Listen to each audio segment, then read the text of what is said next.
It's Wednesday on Your View. Welcome to the show. I am Murayo Afolabi Brown. As always, I have the ladies with me. Hello, Mariam Longe. How you doing? Yeah, I'm fine, thank Published you. author. I remember today. How you doing? Thank you, I'm fine. Yesterday I was at my son's school. We had a parents-teachers meeting. And I just wanted to say that, especially to parents who may be thinking, should I let my child do that primary 6?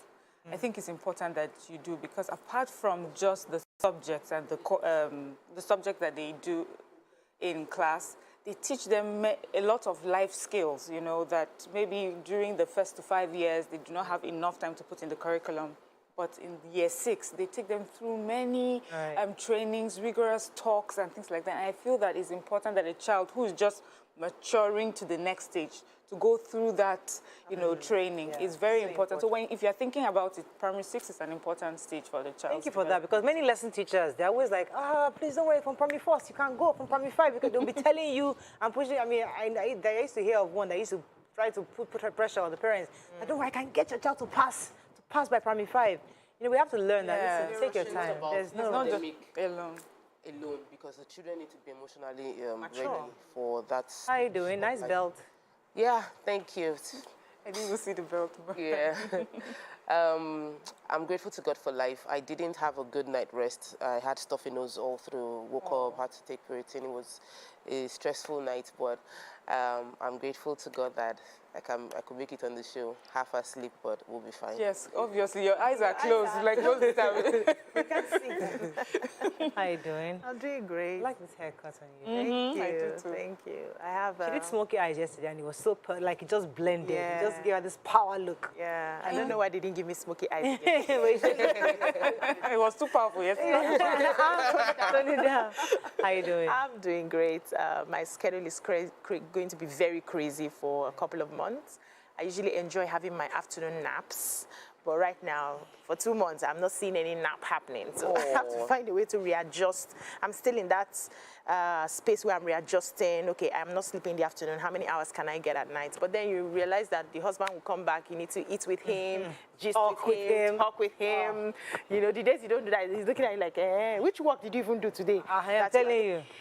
So, but I'm have a husband that likes time. I'll get used to it. Yeah, mine does. You have to be there. I want to travel. I'm tired. Please do. I don't know, but it's just a lot of all this processing, documentation, Depends on where you go. There are locations where there's no stress. Yes. Oh, really? Dubai is Visa no stress on arrival. at all. Yeah. Dubai, I don't want to go to Dubai because I Where want would to you like to go? I just don't know. Go in Europe. Okay. That's if you're going to Europe, want to there's go to documentation. Schengen. Be careful, Sha. You know Russia and Ukraine, they're fighting. She's not going to I want to go to Monaco, just somewhere different, you know. I think I'm ready. And you can go to Egypt, not Egypt. What's this other country? Morocco. Morocco is beautiful, and there are lots of packages that they have for. Yeah, so I think I want to travel now. I want to travel. You're ready. I'm ready. Oh, shit. If you're holding me down this way, but I'm ready to fly. Oh, yeah. Awesome. Let's go on a break. When we come back, we go through the front pages of the paper. Stay with us. Right back.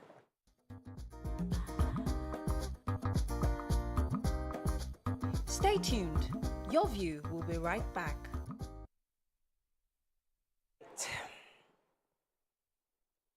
We're going to start with the nation. Terrorists release photos of 62 train attack hostages. Zenith wins Nigeria's Best Bank Award. Nigerians shun 30 million doses of COVID-19 vaccines. Governors seek halt to $418 million Paris Club fee deductions. ASUU frustrating negotiations, says federal government. DSS warns of attacks on worship centers, relaxation joints, and infrastructure.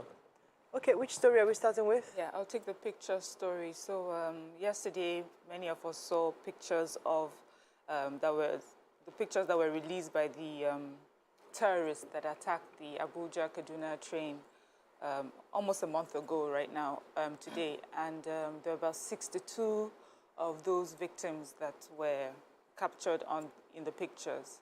There were about 4 pictures. They were grouped into 4 different groups. We saw women, children were there, the elderly were amongst them.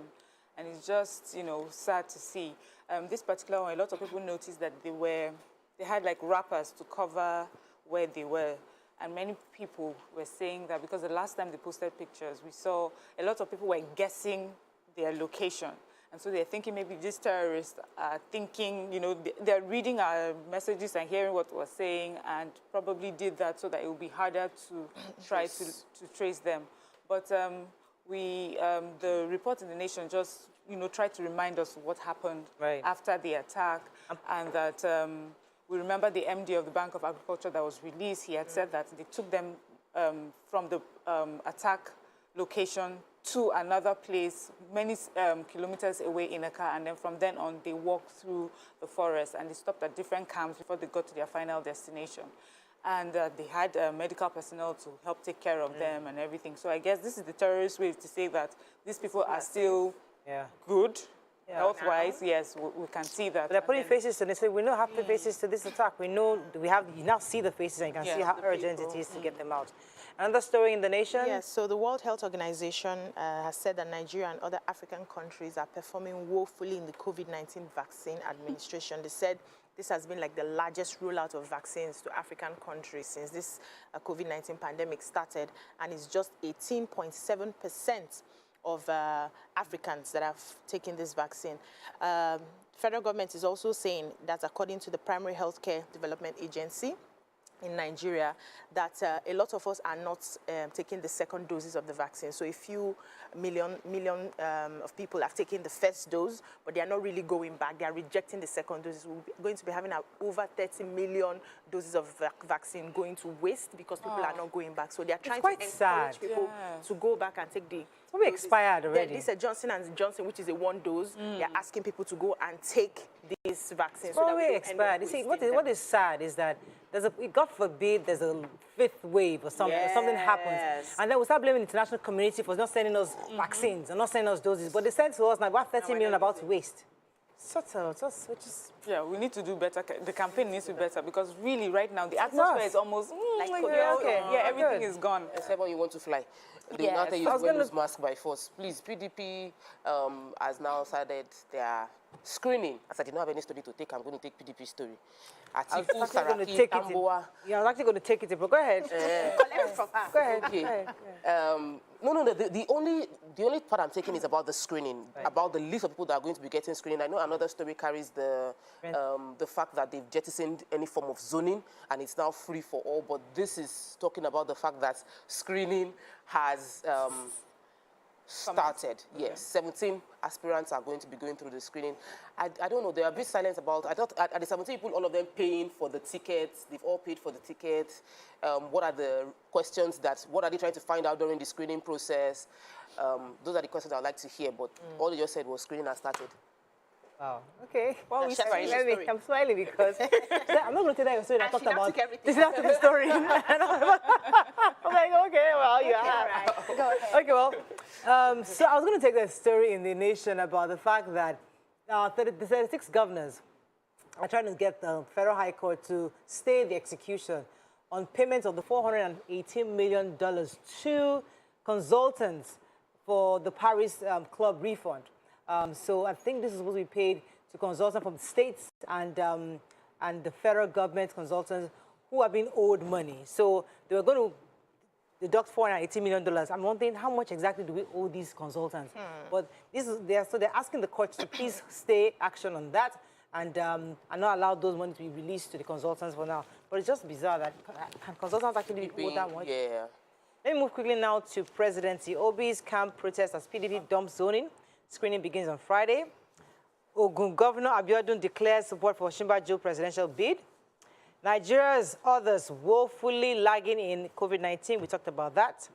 Lagos businessman battles Osun Prince, Osun Prince and wife over $6 million diesel deal. Super TV CEO court stops bankers cross-examination. Imo explosion, relatives absent as victims get mass burial.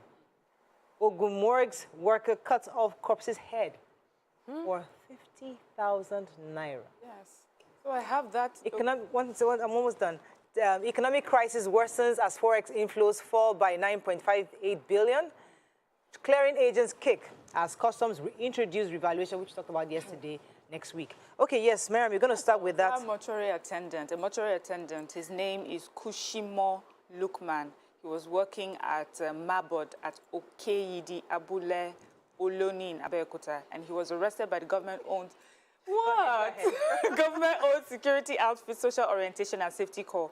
He had, the allegation is that a body was brought to the mortuary, a young boy who had died of kidney disease. Parents came, he helped them, and they buried the child. And after they had left, later at night, he went back there, exhumed the body, and severed of the boy, the head of the corpse.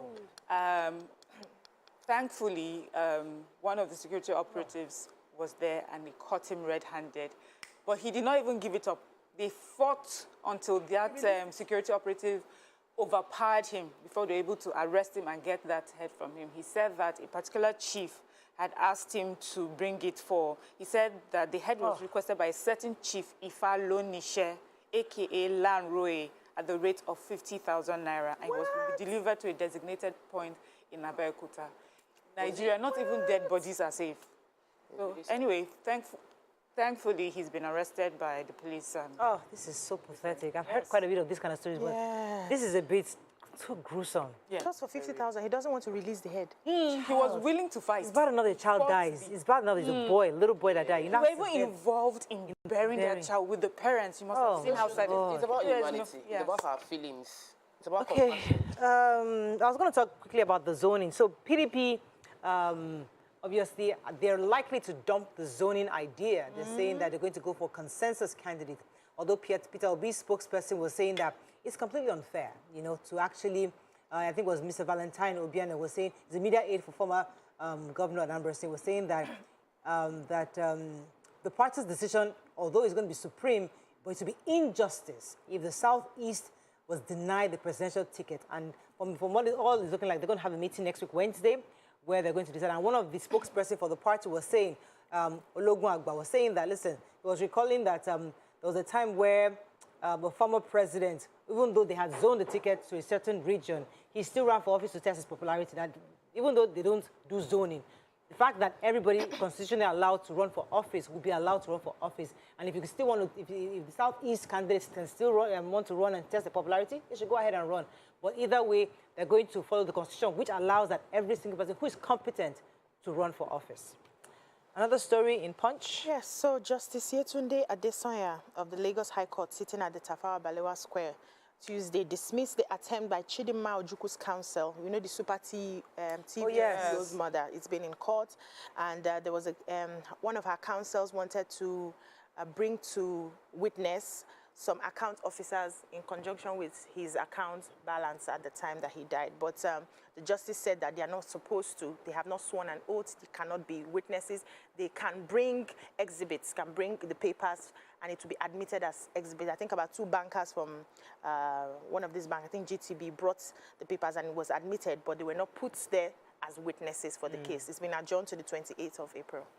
Have a story in Punch? Yes, I want to take the Lagos businessman story. So, you know, the way supplies happen, a businessman, Tony Fine Country, Tonye Fine Country, has accused an Osun State business couple, Gogunade and Ademiluyi and his wife Fumilayo, of defrauding him of 6.6 million naira. So they asked him to supply them diesel. Right. Oh, okay. Yeah, okay. He supplied them the diesel. And he said he didn't have the funds. They said for 2 weeks they would pay him after 2 weeks. They gave him a post-dated check, gave him an LPO, the LPO, local purchase order, which he used to process the loan from a microfinance bank with the expectation that they would pay him back. And now, stories. He hasn't gotten the payment, and all the requests, he said, so he has all the requests he's been making, the post-dated check isn't going through, and it has expired. The post-dated check has expired since the October 11th last year, and there's nothing going on till date. Interesting. I mean, these are. Yeah, it just shows you that I think the problem that he has is that the caliber of people, because they said that person is a prince. So even when he was arrested, after a few days, he was let go, and then he disappeared on him. And he says, for now, all the attention is on him. His name has been sent to different contacts that he has as a bad debtor, and he's just asking for help. Okay, let me go on a quick break now. When we come back, we continue with the review. Stay with us. We'll be right back.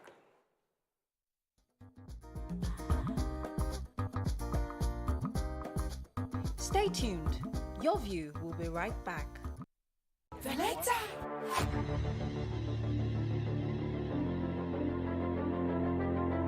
At TVC Communications, we're all about our audience. Millions of viewers, listeners, and readers every day all around Nigeria. Our 2 TV stations are among the most watched in Nigeria. TVC News is our award-winning 24-hour national and international news channel headquartered here in Lagos, broadcasting live from our custom-built state-of-the-art news headquarters. TVC, the top-rated family entertainment channel, is the place for fun, music, and information. With our breakfast show, Wake Up Nigeria, the all-female chat show, Your View, the best soaps and dramas from Nolly, Bolly, and Hollywood, music and entertainment blast, courtesy Eastplash, and of course, award-winning news and current affairs. It is all here. With news bureau and studios around the country and the ability to go live anywhere, anytime, we are first for breaking news in Nigeria. Awarded the NMMA TV Station of the Year, TVC News is the station of choice for news that is first, accurate, balanced, and reliable every time. TVC and TVC News watched by over 4.5 million people in Nigeria every day on terrestrial, DTH, DTT, OTT, and available to viewers in the UK on Sky TV. Watch all of our world-class programs on TV, online, and on our app. TVC and TVC News, the best entertainment and news for Nigeria on TV and online. And when you can't watch us, listen to us.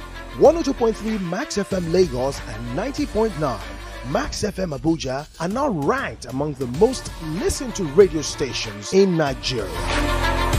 Now, with over 1.5 million listeners every day, we're the people's favorite radio station.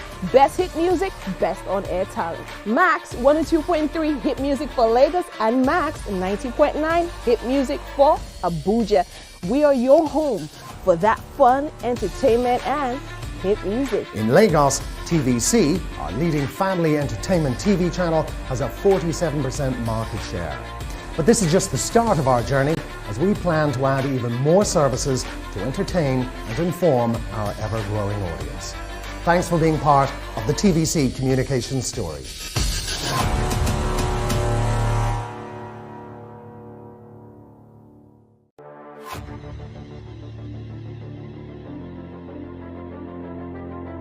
At TVC Communications, we're all about our audience. Millions of viewers, listeners, and readers every day all around Nigeria. Our 2 TV stations are among the most watched in Nigeria. TVC News is our award-winning 24-hour national and international news channel headquartered here in Lagos, broadcasting live from our custom-built state-of-the-art news headquarters. TVC, the top-rated family entertainment channel, is the place for fun, music, and information. With our breakfast show, Wake Up Nigeria, the all-female chat show, Your View, the best soaps and dramas from Nolly, Bolly, and Hollywood, music and entertainment blast, courtesy Eastplash, and of course, award-winning news and current affairs. It is all here. With news bureau and studios around the country and the ability to go live anywhere, anytime, we are first for breaking news in Nigeria.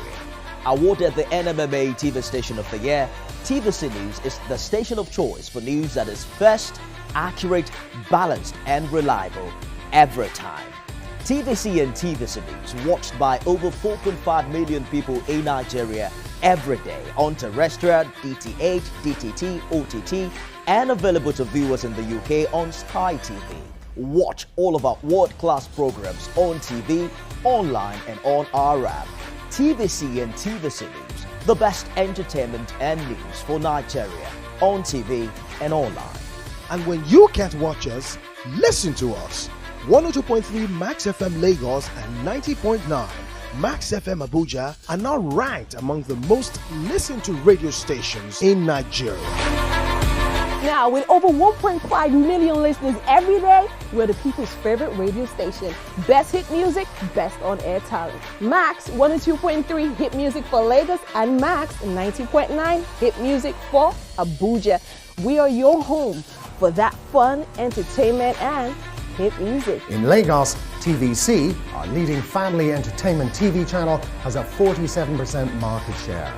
But this is just the start of our journey, as we plan to add even more services to entertain and inform our ever-growing audience.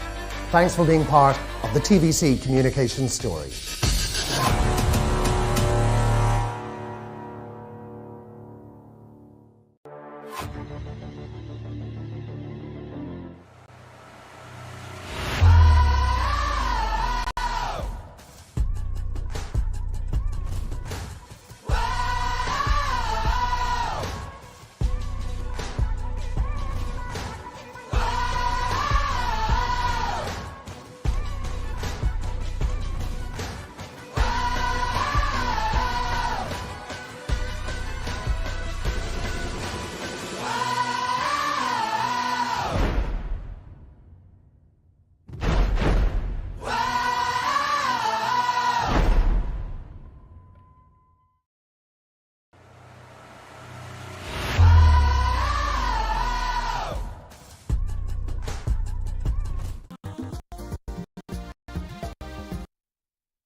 Thanks for staying with us. Now moving on quickly to Daily Sun.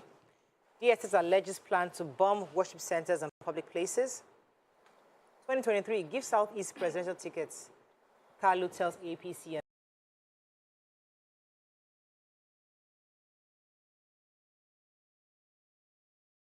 PDP. Anglican Church to federal government step up efforts in tackling insecurity economic challenges. How I intend to fight corruption if elected, says Peter Obi. FG stops striking varsity workers' salary. Assault, court orders CCT chairman Umar to appear before Senate probe panel.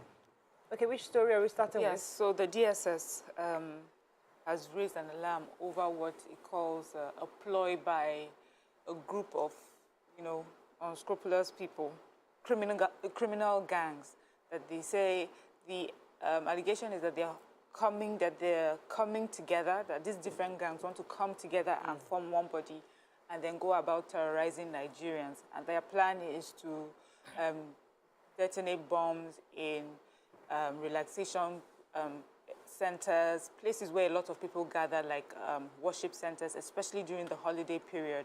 And so they're, telling Nigerians to be, to pay attention. If you have any information, be willing to pass it across, and also asking people who own these places, relaxation centers, worship centers, places where people just spend, a lot of people go to make sure that they put the basic security measures in those areas, but also assuring us that they're doing everything possible to make sure that nothing bad comes to us, and of course they would make sure that these people are apprehended and dealt with. Okay, so the chief whip of the Senate, Dr. Orji Uzor-Kalu, has expressed shock at the number of people coming out as presidential aspirants from the South and Southwest zones, asking and trying to be president. According to him, the right thing to do is for these two major political parties to zone their presidential candidates to the Southeast. According what he said specifically, he said the reality is that the North is more advantageous to win elections in this democratic setting that we have right now. And he's saying that it's quite embarrassing that these aspirants within the APC and PDP have no single respect and concern for the Southeast. I had thought that they would think about the Southeast. I thought they would support us. Unfortunately, they aren't. And what they're doing right is hypocritical, unjustifiable, and inordinate. That the least he could expect, and the only reason why he might step down is if these two parties don't zone appropriately to the southeast, that it's actually unfair for them to actually be all aspiring to be president, when you all know that since 1999, the southeast has not had a turn in presidency. Okay. Yeah, so we know this no work, no pay policy on striking workers. It seems like the federal government has implemented it, because from the month of March, the striking lecturers are saying that they've not received their salaries. Some said their salaries were not complete. And so a lot of stakeholders are really not happy about what is going on, said this is not the way to go. The federal government shouldn't have exhausted all the dialogue approaches that they are supposed to be having. But when you now implement no work, no pay, you are making the matters worse. ASUU and the other unions are saying, on the other hand, that they too have a no pay, no work policy. So, and there's no semester that will start before another one. So by the time they finish the reconciliation and the federal government is ready to implement, they will now start the semesters they have missed from the beginning, and all their monies will be paid. And this is not the way to go. I really don't know what to say. I want to really take the Peter Obi story. It's been doing the rounds, consulting with different stakeholders across different states. So he was speaking specifically in Osun State, and he maintained that he has an approach to fighting corruption. Says we must vote for integrity. That sounds like I've heard it before. I know. So I'm really not, I wasn't so moved. But when I heard the way he broke down how he wants to fight, he said they should ask, based on his track record in Anambra State, that if the person in charge, if the leadership isn't corrupt, and his immediate family and everybody around him knows that they should not approach him on anything corrupt, it would trickle down. That 70% of corruption starts from the head. He also mentioned how he left 75 billion naira in the coffers of the state. He wouldn't have done that if it was corruption. They've investigated him several times and they found nothing. He didn't give anybody land. He did not bribe anybody. And the system within his place, he supported innocent by buying 1,000 vehicles and paying up front to support the businesses. That he said the insecurity challenges we're facing in Nigeria right now is born out of the fact that a lot of people are unemployed. And that if we get people good jobs, we would reduce the number of people resorting to crime. So he's telling people that votes for someone who has track record. One thing he also said, I was really interested, vote for somebody who can walk. Who's ready to walk? Who can enter street 6 in the morning till check what is happening. You know? at night. Moving on quickly now to Vanguard. Storm over plots to draft Jonathan as APC flag. How did I miss that story? I didn't read it. Storm over plot to draft Jonathan as APC flag bearer. Nigeria has hope, says Obaseki. Ogun will support your presidential ambition, Abiodun tells Osinbajo.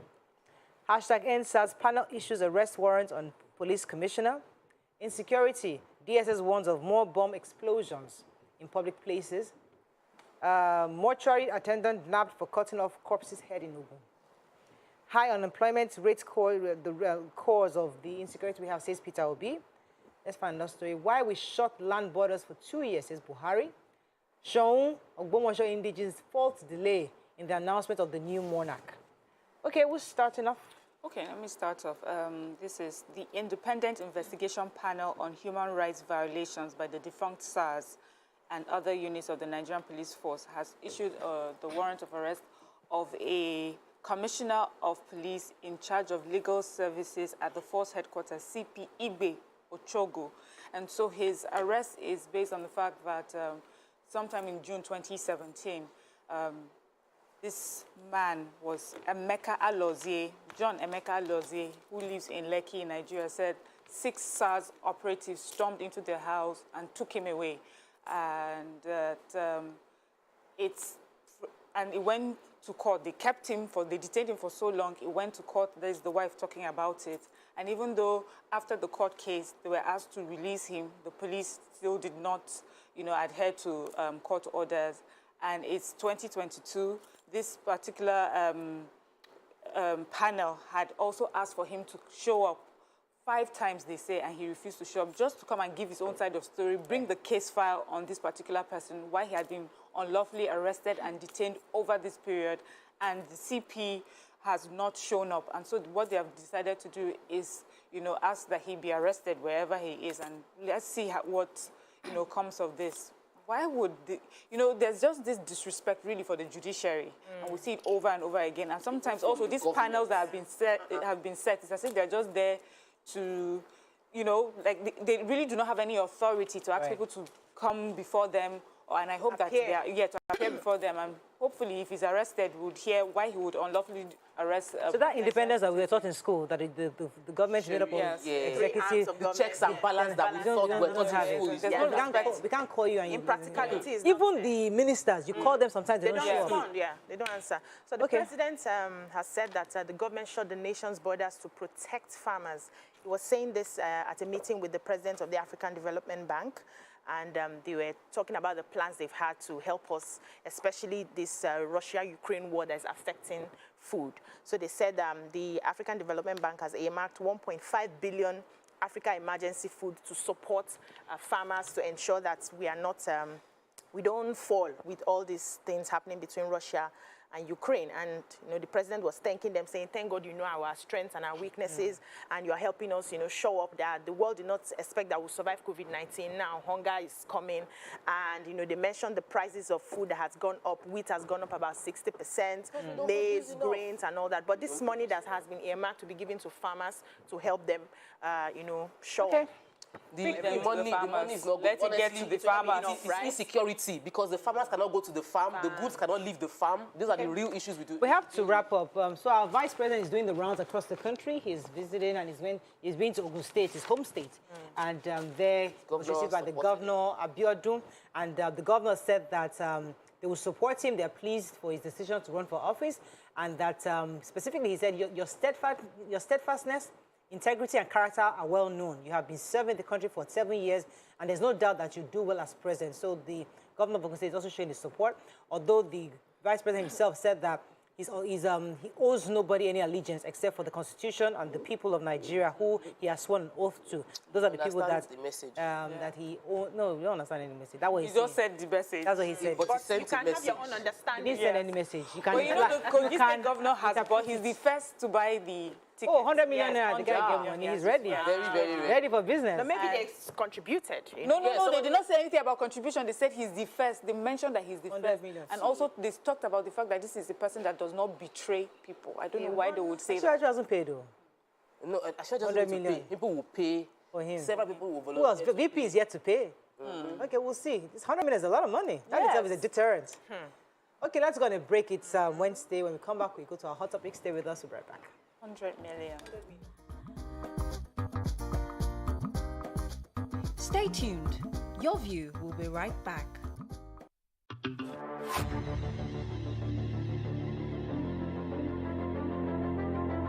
At TVC Communications, we're all about our audience. Millions of viewers, listeners, and readers every day, all around Nigeria. Our 2 TV stations are among the most watched in Nigeria.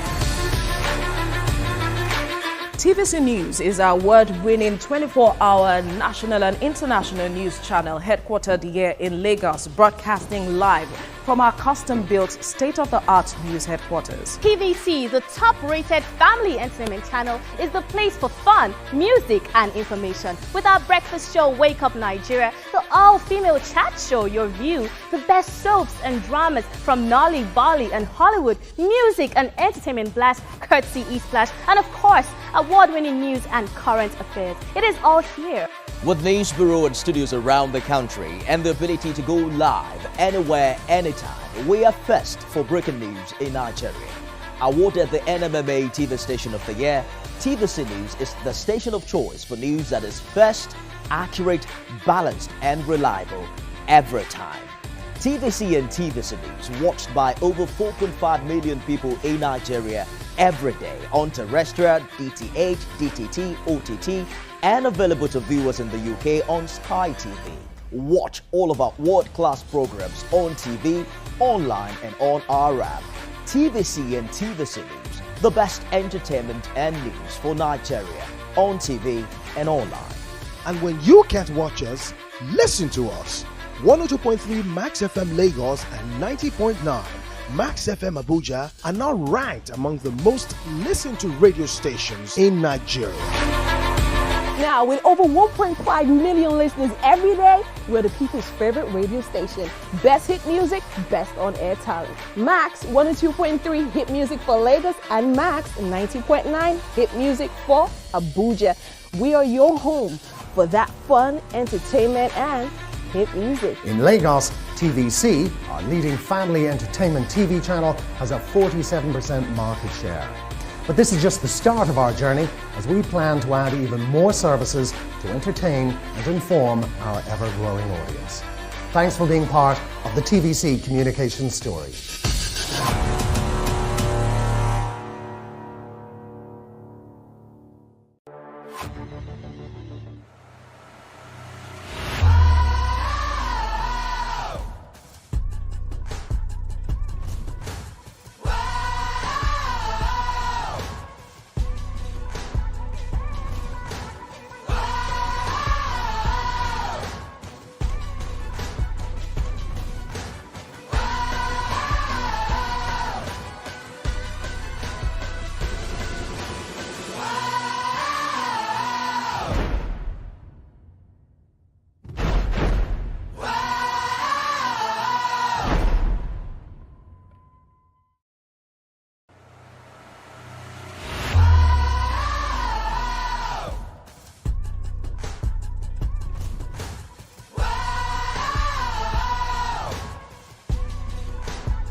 Come closer.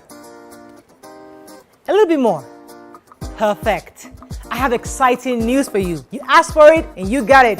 Your favorite breakfast show, Your View, will be going to 2 hours. We're going to have in-depth analysis of the newspaper review and more conversations on the hot topics. The ladies of Your View and I will be stirring up our guests to get an in-depth into all the various topics, and you, our viewers, will have the opportunity to call in and share your views. After all, it's your view. Join us on Your View.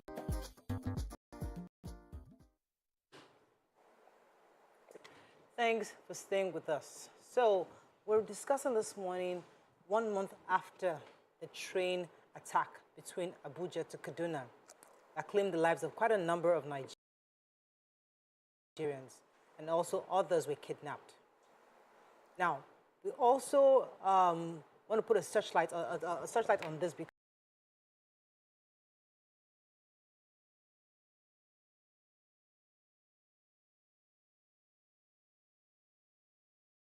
because the minister in charge of this transportation is also running for office. And it seems to Nigerians that nothing is being done, especially because Mariam took it on the front page earlier, that we have pictures of faces of the victims, those who were actually kidnapped, and demands are still being made.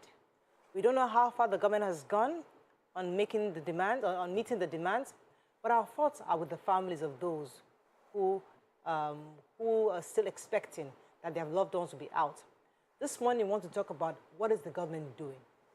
We'd like to hear your views on this. You can call us on 081-270-53687, 091-390-7694. You can also tweet us at TVC Connect. Please hashtag YourViewTVC so we can read your tweets. We hope that before the end of the conversation, we'll have somebody from the Nigerian Rail Authority to give us an update on what has been done, and hopefully maybe from the police to hear what's been done so far. But when we saw this picture on the front page, it was quite disturbing when you see the faces, when you can actually make faces with this. What came to your mind when you read the story, and how do you think the fact that Nigerians are complaining that the minister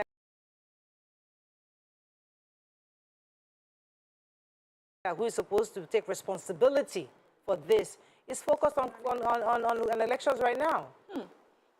You know, looking at those pictures, and I felt sad, and then I'm imagining family members, relatives, actually looking at these pictures and able to say, that's my uncle, that's my father, that's my mom, that's my wife. You know, these are people's family members, and they have been held captive for almost a month. Even when a a family member leaves to go somewhere, you know, for something, we know how we miss them. Right.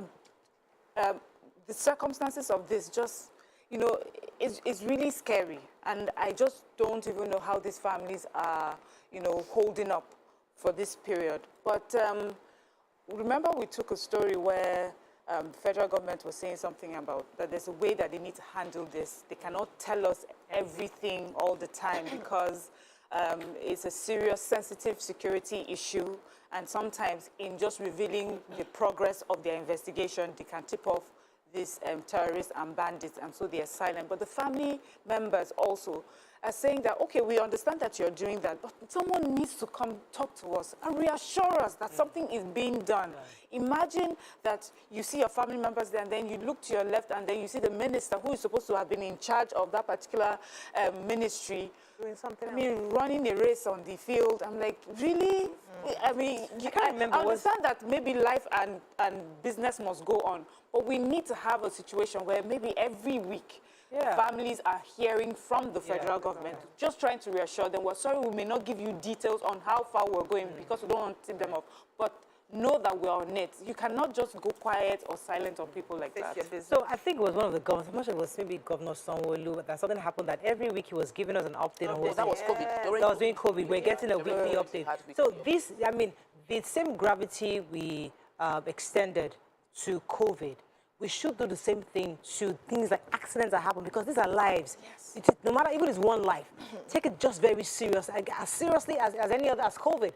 So what I've liked the way the minister or the police is saying that investigations are ongoing, their talks are ongoing, we want to reassure the community, the roads are being fixed, these are the plans, you know, just something to let us know that we haven't, those people haven't been abandoned. Yes. That would be the reaction we'll get from a leader who is empathic and, you know, understands this thing.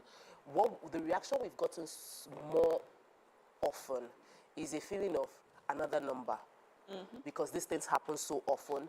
Oh, another one has happened again. Okay, so how many people did they kidnap this time? That's just the way I foresee that conversation happening whenever they're talking about this situation.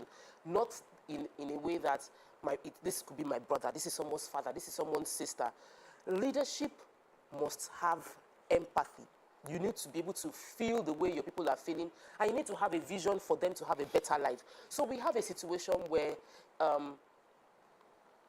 it was barely 2 weeks after the attack that former Governor Amechi, current Minister of Transport, ran around the stadium to prove he was agile and fit enough to run for presidency. And in no time during his declaration did he mention what they were doing. I understand that many people are sad based on what happened, and I understand that you might feel I could do better, and I feel maybe when I become the president, I'll have more opportunity to do better. Like, even if you want to twist it into a campaign, but the point is we're not seeing someone sitting on it at all. That's on one side. And on the other side is, people are scared. You know, the average Nigerian is scared. You are worried that you cannot go into a public transport that should be secure. And we are not dealing with that issue. Many of our leaders are out about campaigning. They are going to consult with delegates. They are traveling from state to state. Hello, are you going through train? Okay. How are you going around? Okay, I don't even know. You have escorts. Okay, I don't even know if it's the train that we are scared of, because many of us hardly don't even go on train. I think the scare, which you said, the fear is I could be the next number. Yes. Yeah. It could be a car accident, it could be a plane accident, it could be anything. I could just be the next number that the government it happens and government just moves on. Released the new information. Just moves on. Now. So that's the fear. That we said people are scared. I'm scared of being in an accident in this country. I'm scared of being a number. That's the reality. You see, I saw the pictures of these victims in the papers this morning, and I felt weak. I felt weak because it's a crime to be an ordinary Nigerian. Anything can happen to you, and you are at the mercy of whatever. You don't have that hope that succor will come. We're still talking about Chibok girls still today. We're still talking about some of those, what's the other school that were kidnapped? We still have people who have been kidnapped for years, Dapchi. And till now, it seems like it's a crime to just be an ordinary Nigerian.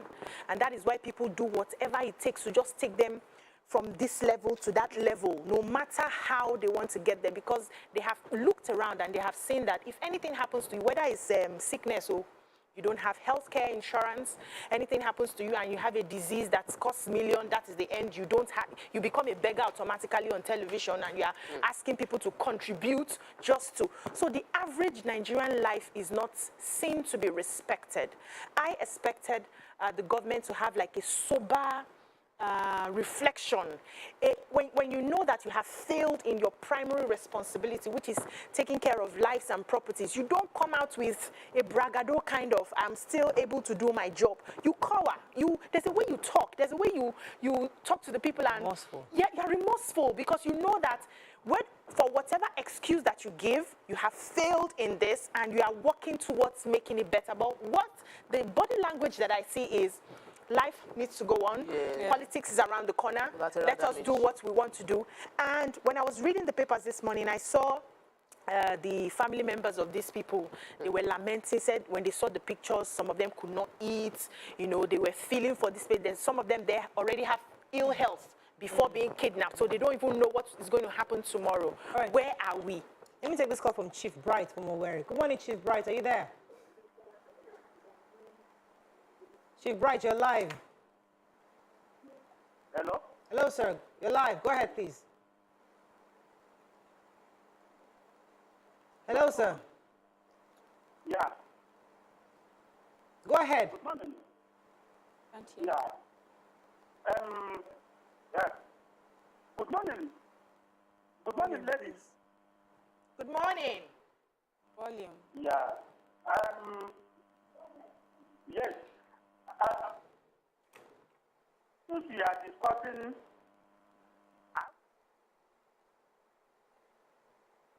Okay, we have to disconnect that call. Yeah. All right, let's go on a quick break. When we come back, we continue this conversation. Stay with us. We'll be right back.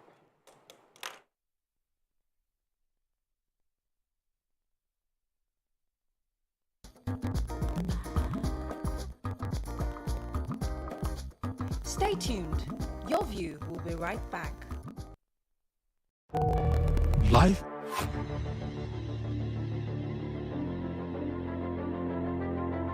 At TVC Communications, we're all about our audience. Millions of viewers, listeners, and readers every day, all around Nigeria. Our 2 TV stations are among the most watched in Nigeria. TVC News is our award-winning 24-hour national and international news channel headquartered here in Lagos, broadcasting live from our custom-built state-of-the-art news headquarters. TVC, the top-rated family entertainment channel, is the place for fun, music, and information. With our breakfast show, Wake Up Nigeria, the all-female chat show, Your View, the best soaps and dramas from Nolly, Bolly, and Hollywood, music and entertainment blast, courtesy E-Splash, and of course, award-winning news and current affairs. It is all here. With news bureau and studios around the country and the ability to go live anywhere, anytime, we are first for breaking news in Nigeria. Awarded the NMMA TV Station of the Year, TVC News is the station of choice for news that is first, accurate, balanced, and reliable every time. TVC and TVC News watched by over 4.5 million people in Nigeria every day on terrestrial, DTH, DTT, OTT, and available to viewers in the UK on Sky TV. Watch all of our world-class programs on TV, online, and on our app. TVC and TVC News, the best entertainment and news for Nigeria on TV and online. And when you can't watch us, listen to us.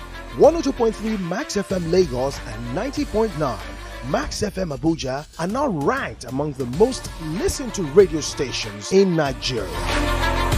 Now, with over 1.5 million listeners every day, we're the people's favorite radio station. Best hit music, best on-air talent. Max 102.3 hit music for Lagos and Max 90.9 hit music for Abuja.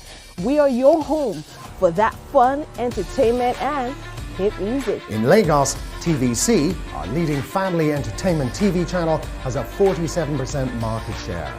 But this is just the start of our journey as we plan to add even more services to entertain and inform our ever-growing audience.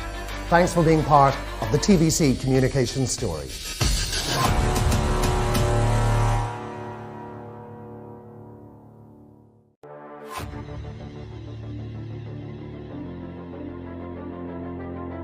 At TVC Communication.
How we're doing, guys? Is the makeup in progress? Makeup check. Are the scripts on the prompter? Script check.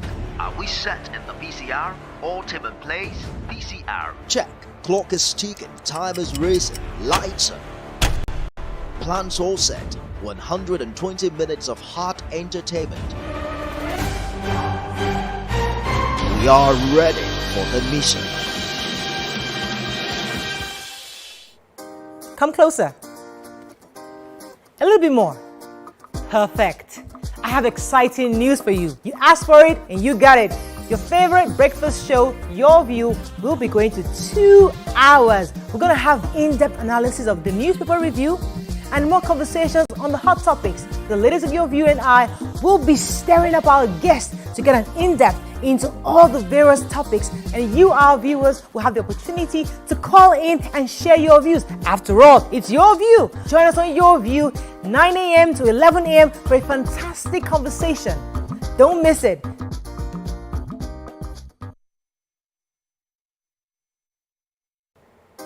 Come closer. A little bit more. Perfect. I have exciting news for you. You asked for it and you got it.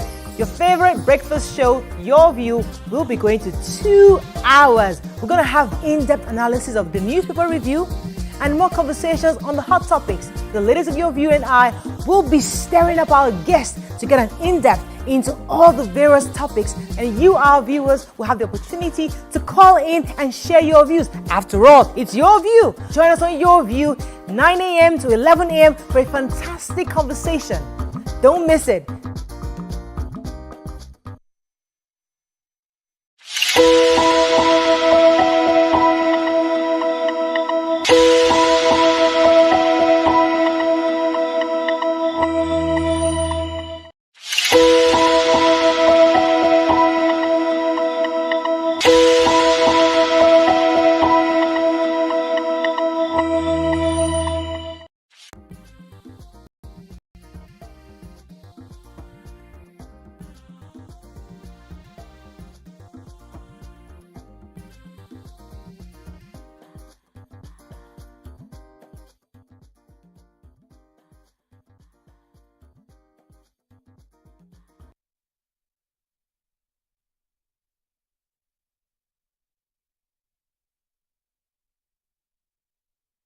Thanks for calling. As Nigerians, we're still quite worried about the fact that after a month, we're yet to hear anything from the government. I'm told I have a caller.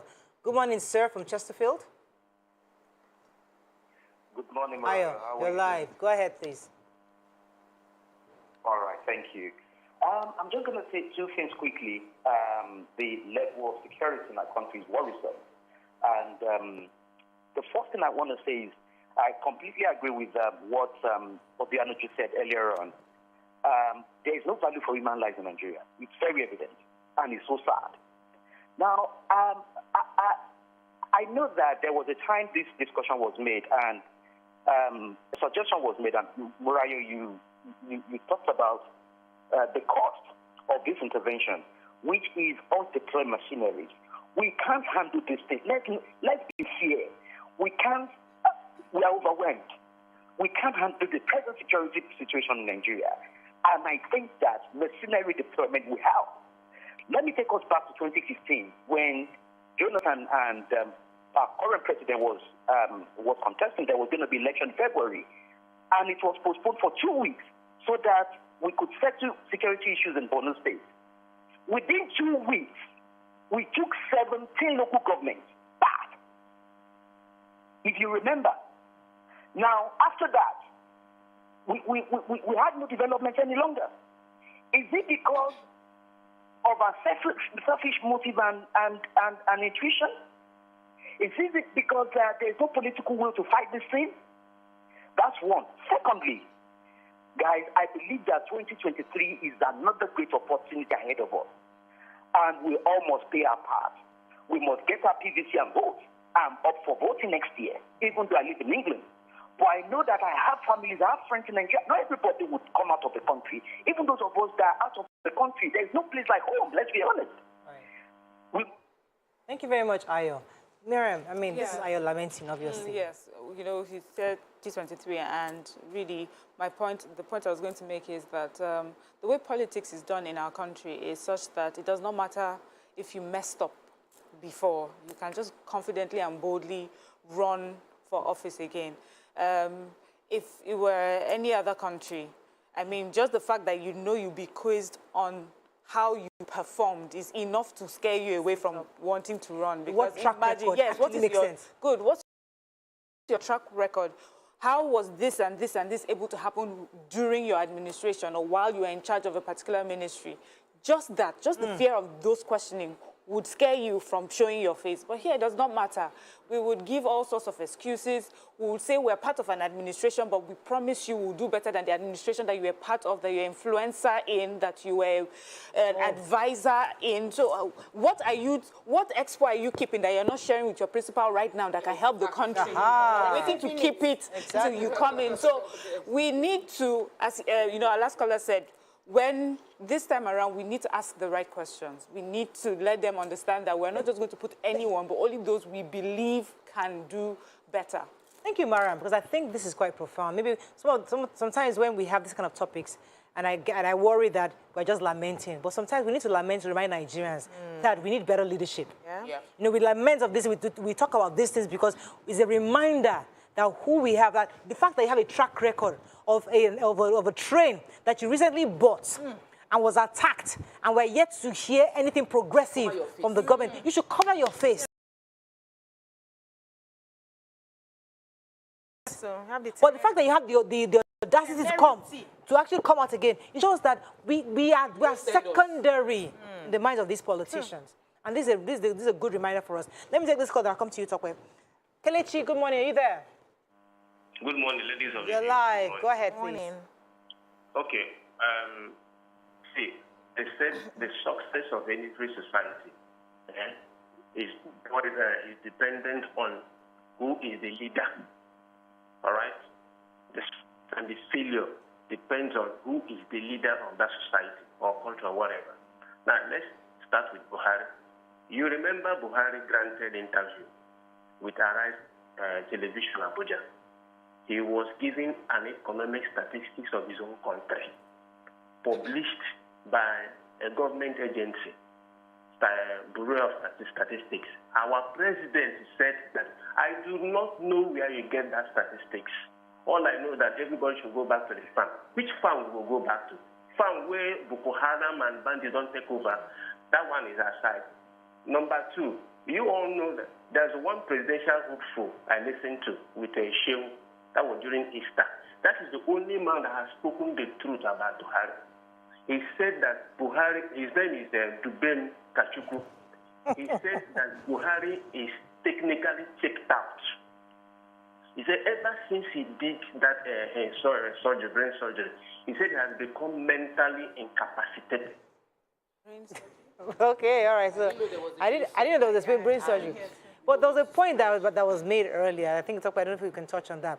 The fact that I lost my train of thoughts. Go ahead. Okay, so we were discussing the fact that the effrontery of our leaders to view a track record of many challenges and still feel they can do better, buy the 100 million naira form and sell us a vision that they will do better than what they've done in the past 8 years. Or someone who's under his watch, there's been several ASUU strikes, several issues, and then he comes out and says the track record is the one where I was a governor for a short period of time many years ago. So in the past 8 years, we should just delete it from our minds, or thank you. Let me even pause you for a second. Because what I was trying to say earlier was that what Kelechi said, that it starts from the top. Yeah. So our president himself should have done something about this train. Either you sack somebody, or we reinstate some. We know that if we see your body language, that you are taking it serious, but he just keeps quiet. I remember the body language time, but we said it, that time we called it the will, political will, having the political will. But we, as of now, I think most Nigerians understand that there's no political will, because it's obvious when a the presidential team could excuse why a sick person convicted of corruption should be released and pardoned. That already shows you where the political will is leaning towards. And we should realize that anybody, for me, anyone associated with this administration is suspect. If you at no point saw the handwriting on the wall to say, I want to step away from this, it will smear my name. If you are a man of integrity, you are so honest, and you saw the way things were going in the country, you saw the way things were being mismanaged, you saw how people are being kidnapped, schools are not safe, train is not safe, and you still remain in the administration, and you now want to say, I'm going to solve the problem tomorrow if you vote for me. You are suspects. Fantastic. I think what Mariam says is so apt. So if you're a member of the APC today, and you saw Buhari quiet all through all this disaster and not saying much, and you've not been able to give him a solution. If you have the answer, now you have the answer. It's the same administration. You should have given your guy the expo since. Let me take this call from George. George, are you still there? Oh, I think we lost that call. So for me, the fear now is, when bandits come and they take people, terrorists, Boko Haram, and sometimes we find out that they are asking for money. So they'll ask for money, give us 100 million, 200 million, and then you negotiate, you break it down, you reduce it, and the government finds a way to pay the ransom and releases these people. Now, what we have in this case is not money they're asking for. They're asking for their commanders who have been arrested to be released. Plus money. What sort of, plus money? What sort of conversations are they going to be having with the government now? What sort of consensus will they get to? Because these people are adamant about releasing their commanders, or they will not release the people that they have. Or probably, I don't want to go to the worst case scenario. So this is the time where I don't know if there's anything like a pause in, especially for the security heads. Anybody who is in that sphere right now needs to put their heads together and find exactly what they are going to do about the commanders who have been incarcerated already, what they are going to do about releasing these people, because before we hear now, we hear, we've secured release, we don't want to tell you what has happened, and the commanders disappear from office. So the matter is not a simple, from prison, it's not a simple exchange money, collect people. It has gone beyond the physical needs to now how they want to keep their programs going. So this is not the time for focusing on other things. 2023 is coming. We need to quickly get people to vote for us and all of that. We have a problem in our hands, and everybody needs to be serious about it. We need to feel that you're serious about it and wait for the results. We have to wrap up on this, but let me take this call quickly from Selena. Selena, are you there? Hello, good morning. Hello, good morning. You're live. Go ahead, please. Yeah, sure. Morayo, see, I oftentimes would define leadership as one who have mastered himself. You can only lead people when you have lead yourself. I said it that this government, anybody that is part of this government, this failed government, shouldn't even think of contesting in next 10 years election. Yeah. And I keep saying it. Somebody will say the vice president will do more when he's elected and all of that.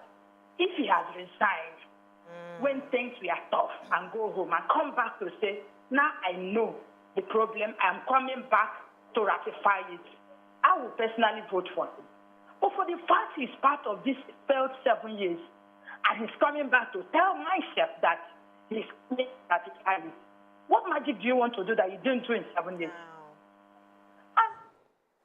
Thank you so much, Sterling. We have to wrap up on this, but I think the summary of our conversation so far is the fact that this administration, obviously, many Nigerians feel they are failed in certain areas.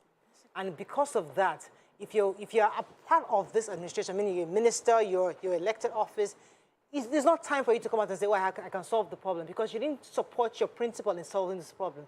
So if it was another climb, as Miriam had said, you will just hide your face. You are the outgoing, become outgoing. The fact that you want to run again is like you don't care. You don't think that Nigerians will look at your track record of what you've done and what you've not done to decide if they're going to vote for you. It's quite saddening, or even more sickening, that you think that we would totally overlook what you've done in the last 2, 3, 4 years and just remember that, oh, it used to be former this and former that. That's not going to happen. Let's go on a break. When we come back, we'll bring in another hot topic. Stay with us. We'll be right back.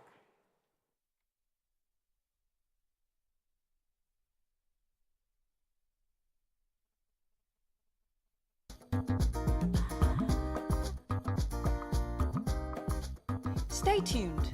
Your View will be right back.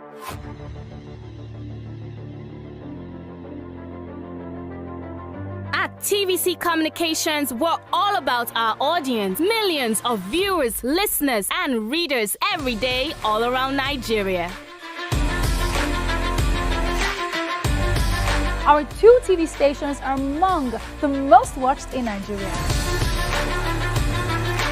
TVC News is our award-winning 24-hour national and international news channel headquartered here in Lagos, broadcasting live from our custom-built state-of-the-art news headquarters. TVC, the top-rated family entertainment channel, is the place for fun, music, and information. With our breakfast show, Wake Up Nigeria, the all-female chat show, Your View, the best soaps and dramas from Nolly, Bali, and Hollywood, music and entertainment blast, courtesy E-Splash, and of course, award-winning news and current affairs. It is all here. With news bureau and studios around the country and the ability to go live anywhere, anytime, we are first for breaking news in Nigeria.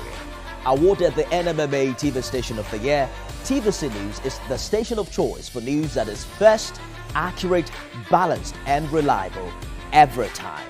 TVC and TVC News watched by over 4.5 million people in Nigeria every day on terrestrial, DTH, DTT, OTT, and available to viewers in the UK on Sky TV. Watch all of our world-class programs on TV, online, and on our app. TVC and TVC News, the best entertainment and news for Nigeria on TV and online. And when you can't watch us, listen to us.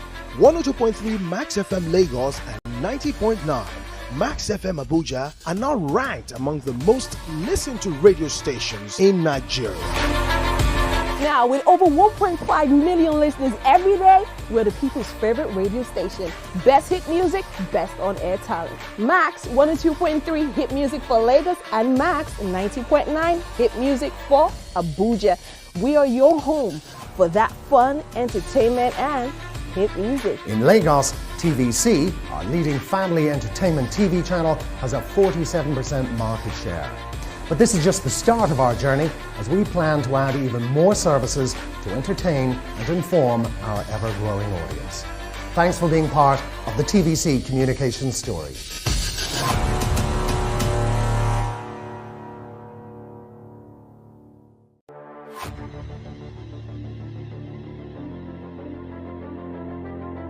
At TVC Communications, we're all about our... How we're doing, guys? Is the makeup in progress? Makeup? Check. Are the scripts on the prompter? Script? Check. Are we set in the VCR? All tape in place? VCR? Check. Clock is ticking, time is racing, lights on. Plans all set. 120 minutes of hot entertainment. We are ready for the mission. How we're doing, guys? Is the makeup in progress? Makeup? Check. Are the scripts on the prompter? Script? Check. Are we set in the VCR? All tape in place? VCR? Check. Clock is ticking, time is racing, lights on. Plans all set. 120 minutes of hot entertainment. We are ready for the mission.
Doubt and fear doesn't occur at the canvas, it shows in the canvas.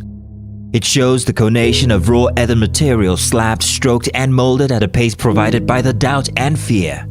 Every move way in the struggle of one to the other, merging the past to the present, brushstrokes of colors seen but not known. For when the wailing stops, the pieces settle down in abject beauty erected for a century of a century. Speaking, advocating, protesting as the arts are meant to be.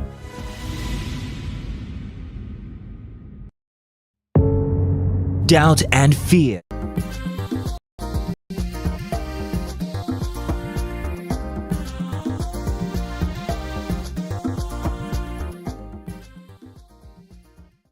Thanks for staying with us. So as we all prepare for the elections and see how Nigerians are jostling to get the tickets of their individual parties, we have a duty to remind Nigerians of what's going on. A few moments ago, we discussed what happened with the train, on the train track between Abuja and Kaduna, the fact that Nigerians were killed and also kidnapped. Another issue that is happening right now is ASUU strike. We're yet to have a way for it. It's been how many months now? Quite a few months now. And the children, it's already mid-year, and the kids haven't gone to school this year. It's quite saddening that even though our president, there was a video that's going around, that's circulating around now, that back when Jonathan was in government, he was criticizing the government for spending $7 billion on the national conference, remember? And said that that money should have been invested into ASUU. The same thing Nigerians are asking.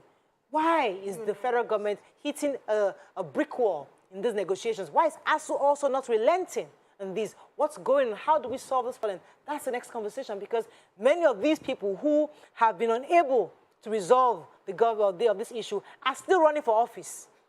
They still want to be part of the government. So what are your thoughts on it? Let me start with BC. Maybe they are thinking by the time they get to the 2023 elections and they win, they would be able to now pay ASUU or solve ASUU's problems, you know. It's just projecting into the future, but we are looking at the now and what is happening and how it's affecting not just the children, but also our economy. Because any country that does not focus on education is going backwards. We have had over the years where there's this plan to put a certain % of the budget, the federal allocation budget, on education. We are not even meeting close to what has been recommended by international bodies. We see countries that are doing so well in education, putting certain percentages to fund education. Quality education is expensive. We can't keep, you know, lying to ourselves and getting everything for quality education. The government needs to more. We don't see that, and we are projecting into the future, which is 2023. God will help us all. But the problem now that I see is this lack of one person or one party trying to step down or, reason with another is what I don't understand. It's been a back and forth. They will talk about the payment platform. We want IPPIS. We want UTAS. The ASUU is insisting that is UTAS platform that they want to use. The federal government is saying, we have tried this. We have done different tests, vulnerability tests, and yet this cannot meet up to standard. And this party is insisting. They've talked about money. The federal government will come out, according to the Minister of Employment and Labour, will come out and tell us that they have paid so and so billion for revitalization, and yet ASUU will say we have not received anything. So I don't know who is lying to who. I don't know who is planning to step down. Now the minister, according to the papers today, said his job is not to be the one to enforce the agreement. His job is to bring the parties together as a conciliator. And so after that, there's nothing he can do but to present what they have proposed. ASUU is relenting. They have stopped payments. No work, no pay policy. ASUU is saying no pay, no work policy. So I don't know. My point is, I do not know how we can tell ourselves the truth. Why are we in this matter? Okay, so because both parties are denying their agreements. Okay, so they are both parties. Yes. But one is a boss and one is not, right? Yes. So when you have a marriage, you said both husband and wife are fighting. They are constantly at loggerheads. At some point, when you keep hitting that brick wall, somebody has to step down. Yes. So they'll say, oh, because he's the head of the family, just you as the wife step down. Sometimes, oh, because she's your wife, she's the weaker vessel in quotes, step down for. Somebody must step down for one of the, either the husband stepping down for the wife or the wife stepping down. Somebody must step down. Because just like you rightly said, ASUU is insisting that UTAS works. Government is saying NITD has tested it. It works, no doubt. But it doesn't pass a vulnerability test, meaning that somebody can add more zeros to it and becomes billions, and there'll be more fraud. Now, if that's an issue, should we not just, that's an issue, and it's been a serious issue. Another one is the fact of the payment. But how do you think the minister should at least allow the users to work first? Let us even start. Even though it doesn't pass the vulnerability test, just let them have this, because they are obviously not relenting on stopping this strike. Or do we insist, or now go and point fingers at ASUU, you're the one causing our children not going to school because you're insisting on this UTAS? No, ASUU there isn't just one issue. Yes. If it was just UTAS alone, we can understand. It's not just one issue. I see grandstanding, and I see... I see grandstanding on both sides. Both sides are thinking you should go down, you should go down, you should agree, you should agree, you should compromise, you should compromise. In between all of that, students are at home. And that is a major issue. I see a group of people in our leadership who don't feel for the people. It still goes back to it. It's about empathy. You don't feel for the people. You don't understand. You're not wearing the shoes of people. You're not even thinking you're not trying to even imagine yourself. So most of our leaders, let me not say all of our leaders, most of our leaders don't have children in public universities. With that in mind, you cannot understand what people are going through right now. Number one. Number two, most of our leaders don't understand the economic implication of all the issues of moving children abroad and putting them in private university. Because if they do, they would realize that we are on a journey that would not in any way profit this country. If you don't take education seriously, they are being educated by what you don't want, and they will become the crime that you're seeing right now. So our leaders don't care about our educational sector. They pay lip service to the change they are claiming they want to put there, but their actions show otherwise. And most importantly, we need something drastic to make the change that we desire. Of course, ASUU is not innocent 100% in this place. They are not, but I see the ASUU people, and I see a group of frustrated people that are tired. Like, we are tired. If they had opportunity, they would check out. I had a conversation with my husband recently. He was born and raised in Obafemi Awolowo University. He was telling me that all his life, he never saw electricity go out. Till he was maybe 15 years old, they went out for maybe 2 hours and they were screaming. The whole place was such a beautiful campus that the paths were clear, the bushes were clear, the lights everywhere. He was just telling me the stories. He went there recently and he was crying like a baby. That this is where I grew up in. Everywhere was the bushes, there's no maintenance, there's no money to maintain the libraries, everything dilapidated. So because you didn't go to the OAU. No, you didn't go to school. You didn't go to school. You don't appreciate the value of what OAU stood for. Used to be. So for somebody who went there will now become we understand that we need money to fund. So aside from the UTAS issue, There's still money for infrastructure. Yeah, revitalization. Money for revitalization. Yes. Money to pay teachers. Yes. Money to, Arrears, so this that they are arrears. paying them. So the school has, the entire educational sector, infrastructure-wise, everything has totally dilapidated because federal government hasn't prioritized education. One quick thing, most of all our politicians, like most of them, proudly say that they went through these schools. Yes. Most of them, we've had former governor, the minister, Fashola, he would say that he never studied abroad. He only went abroad to schools to teach, to contribute, homegrown. They went to University of Nsukka, they went to UI, they went to, all of them went to Nigerian schools. None of them can send their children to Nigerian schools. Because they have killed What happened? So is that priority that we're talking about? Yes, ASUU might have their own issues, but the federal government too haven't shown priority to this. As regards ASUU's demands, they are valid demands, and I believe that whenever there's an agreement between parties that, you know, especially it seems that the federal government is constantly being accused of not just playing its part, or you have an agreement and then you turn, or you pretend you had the agreement and you move on, the time to make payments or whatever it is, you just disappear, you don't say anything. Yeah. So we have that, but we need to also look at the other party, all of us, the universities as well. What have the universities been doing to generate revenue? What have they been doing in maintaining the infrastructure they have? What sort of, when monies are being sent to universities for infrastructure, because we know of issues like that, is the amount of money sent, is it used in the university for research, for maintaining infrastructure, for developing, you know, our courses and things like that? Have we been playing our own part too, apart from government's inefficiencies? In what ways are we raising people of value that understand the importance of what it is that they have right now? I know many times we talk about money, but sometimes I feel that it's just the least creative and the easiest way to handle anything. Sometimes there may not be money. There are places that do not have as much money in the economy. There are countries that do not have as much money in the economy like we do in Nigeria. But they understand how to make it work, where to channel these monies, where to put our energies and our effort. We're raising many Nigerians one-on-one, even though they are not part of government. When you sit down with them, we have lost so much of our values.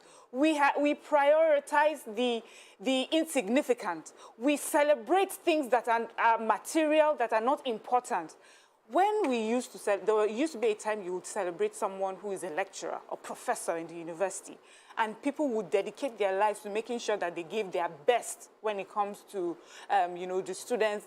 But now we have people who, we're constantly talking of lecturers that are giving grades for money or grades for sex and things like that. And I know that we want to all dump it on the floor of there's not enough money. But the truth is that the money is just one part. The major thing is really our values and how we look at different things.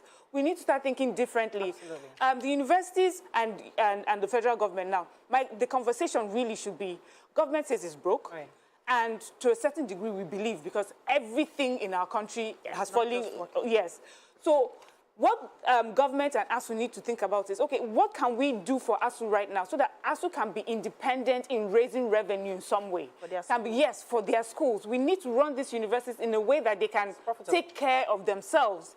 Because this conversation will not end with this current administration. It's a conversation that will continue unless we look for different ways to sort this out. We have to end this conversation because, I mean, it's an ongoing discussion. We can't end it now. But one of the reasons why we're raising this issue is to remind Nigerians that 2023 is coming up. We don't want a new president telling us, oh, we are still talking, we are negotiating, we are so reminding us that, oh, this is 16 years old, this matter has been since 1990. You know, we don't want that. We want people who have who, if you're in this government, as I said it before, you are in this present government and you're running for all this, please reverse, because you have not solved the problem.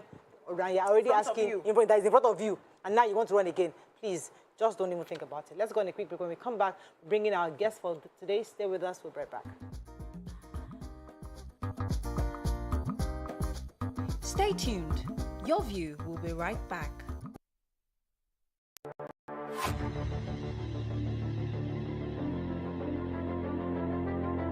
At TVC Communications, we're all about our audience. Millions of viewers, listeners, and readers every day all around Nigeria. Our 2 TV stations are among the most watched in Nigeria. TVC News is our award-winning 24-hour national and international news channel headquartered here in Lagos, broadcasting live from our custom-built state-of-the-art news headquarters. TVC, the top-rated family entertainment channel, is the place for fun, music, and information. With our breakfast show, Wake Up Nigeria, the all-female chat show, Your View, the best soaps and dramas from Nolly, Bolly, and Hollywood, music and entertainment blast, courtesy Eastplash, and of course, award-winning news and current affairs. It is all here. With news bureau and studios around the country and the ability to go live anywhere, anytime, we are first for breaking news in Nigeria. Awarded the NMMA TV Station of the Year, TVC News is the station of choice for news that is first, accurate, balanced, and reliable every time. TVC and TVC News watched by over 4.5 million people in Nigeria every day on terrestrial, DTH, DTT, OTT, and available to viewers in the UK on Sky TV. Watch all of our world-class programs on TV, online, and on our app. TVC and TVC News, the best entertainment and news for Nigeria on TV and online. And when you can't watch us, listen to us. 102.3 Max FM Lagos and 90.9 Max FM Abuja are now ranked among the most listened to radio stations in Nigeria. Now, with over 1.5 million listeners every day, we're the people's favorite radio station. Best hit music, best on-air talent. Max 102.3 hit music for Lagos and Max 90.9 hit music for Abuja. We are your home for that fun, entertainment, and hit music. In Lagos, TVC, our leading family entertainment TV channel, has a 47% market share. But this is just the start of our journey, as we plan to add even more services to entertain and inform our ever-growing audience. Thanks for being part of the TVC communication story.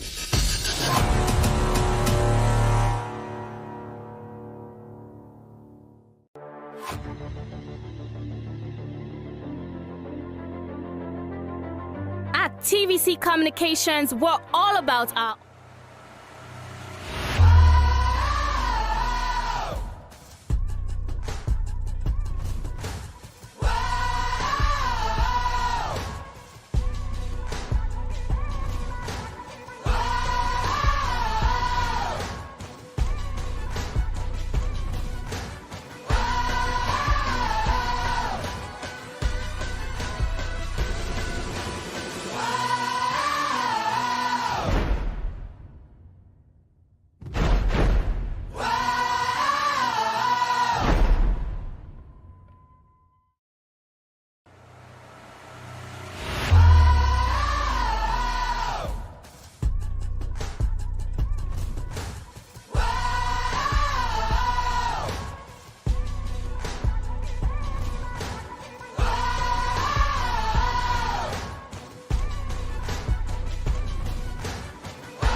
Come closer. Perfect. I have exciting news for you. You asked for it and you got it. Your favorite breakfast show, Your View, will be going to 2 hours. We're going to have in-depth analysis of the newspaper review and more conversations on the hot topics. The ladies of Your View and I will be stirring up our guests to get an in-depth into all the various topics, and you, our viewers, will have the opportunity to call in and share your views. After all, it's Your View. Join us on Your View, 9 a.m. to 11 a.m. for a fantastic conversation. Don't miss it.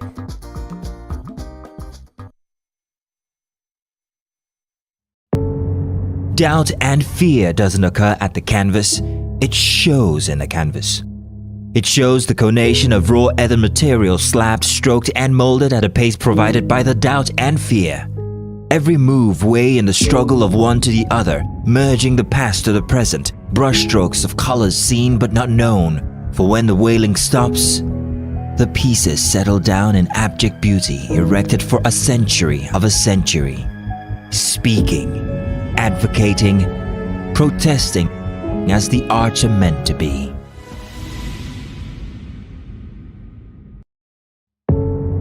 Doubt and fear doesn't occur at the canvas, it shows in the canvas.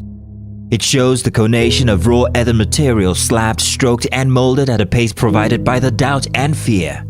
Every move way in the struggle of one to the other, merging the past to the present, brushstrokes of colors seen but not known, for when the wailing stops, the pieces settle down in abject beauty erected for a century of a century. Speaking, advocating, protesting as the archer meant to be.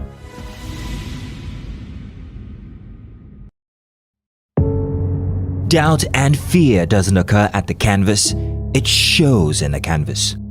It shows the conation of raw earthen material slabbed, stroked and molded at a pace provided by the doubt and fear. Every move way in the struggle of one to the other, merging the past to the present, brushstrokes of colors seen but not known, for when the wailing stops, the pieces settle down in abject beauty.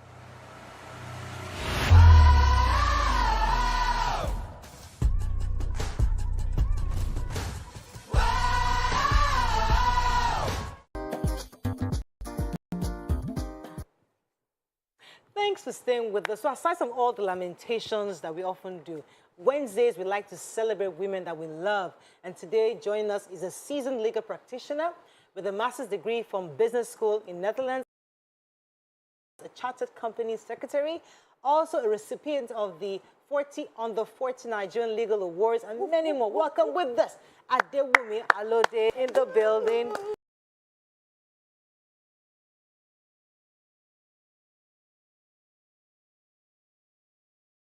You know, we love to use our platform to celebrate women, show their work, their successes, and just to let them know that you can do it. And we're happy to see you. So we know that one of the things you love to talk about is helping boys to become men. Because a lot of focus has been on women and the girl child. And some of you are coming out and say, you know what, let's focus a bit on the boy. Tell us about this project and why do you think it was so important for you? Exactly. Thank you very much, Mariah. We all know that there is so much focus on the girl child. We're raising very intelligent, very optimistic, very responsible ladies in our world today. I mean, there is a lot of attention on the girl child. From school, at home, in the society, there is so much conferences, summits, and programs for the ladies. But how about the men? I mean, for me, that is a major challenge that we need to pay attention to. The United Nations Sustainability Development Goals talks about gender equality. But when you look at it, the gender equality is actually focused on the girl child. Do I have an issue with that? No. However, it's gender equality. So we need to ensure that there is a balance as we speak about the girl child to also raise the boy child. There is this mindset that I think has, you know, lasted for so long that boys will just naturally grow to become men. But you're a lawyer. But you're a lawyer. How did you get into this conversation? Yes, by virtue of what is happening in our society, by virtue of what I have seen, by virtue of the fact that we have a lot of beautiful ladies, intelligent, who are in positions of great influence. But one of it is the fact that if you ask them, if you speak to them, they have this hurt in them. It's either their father, it's either their brother, it's either their husband, you know, is not doing well, is not up to par in terms of his responsibility or who he is as a man. And so that is, I mean, as much as we are women and we're doing well and we're shattering the glass ceilings,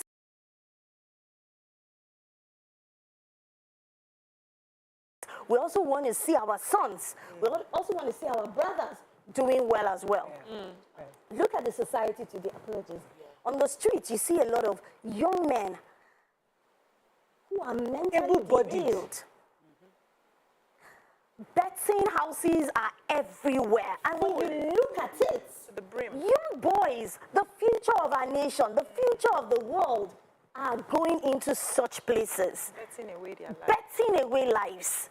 So these are some of the reasons why. I mean, I feel that it's time we call a lot of attention to it. And it starts from all of us. It starts from the home. It's nobody's responsibility. It is our responsibility. Just the way you have started the program to encourage women. I mean, you don't know me, but you heard about me, and then you invited me. The same way, it's going to encourage more women. And so I believe that if we do the same for young men, in fact, a lot of them are looking for their identity. Who are they as men?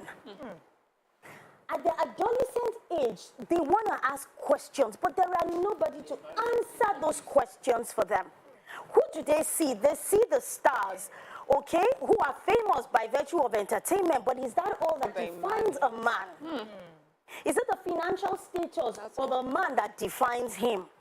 Or is there much more? So what is my purpose as a man? What is my goal as a person, as a man that I am becoming? So, I'm happy. I always enjoy conversations around boys and men because I only have boys to men. I'm a mother of boys, you know, and I feel that there is a huge opportunity because when we raise the children, they have to marry men. Our girls would marry what kind of men we did not raise. So they will now have to manage and deal with the result of our not paying attention to them. But I want us to, in delivering value to our audience, what are the key character, key values that we should impute into our children per time?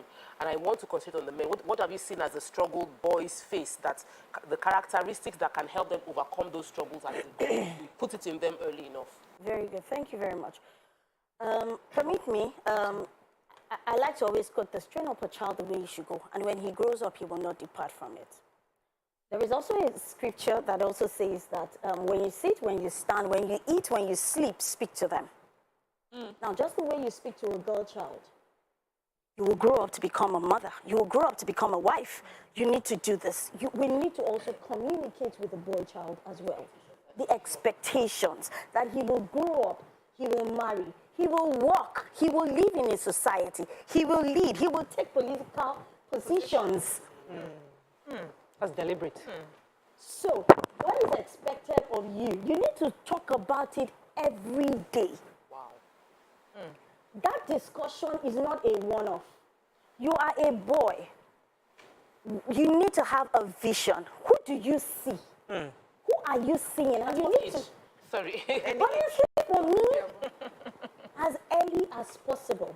I have We a need to start having 9-year-old that boy. conversation with our kids. I have a 9-year-old boy, and I do this for him as far back as when he was 7. Wow. Boluwaga, who do you see? Who are you?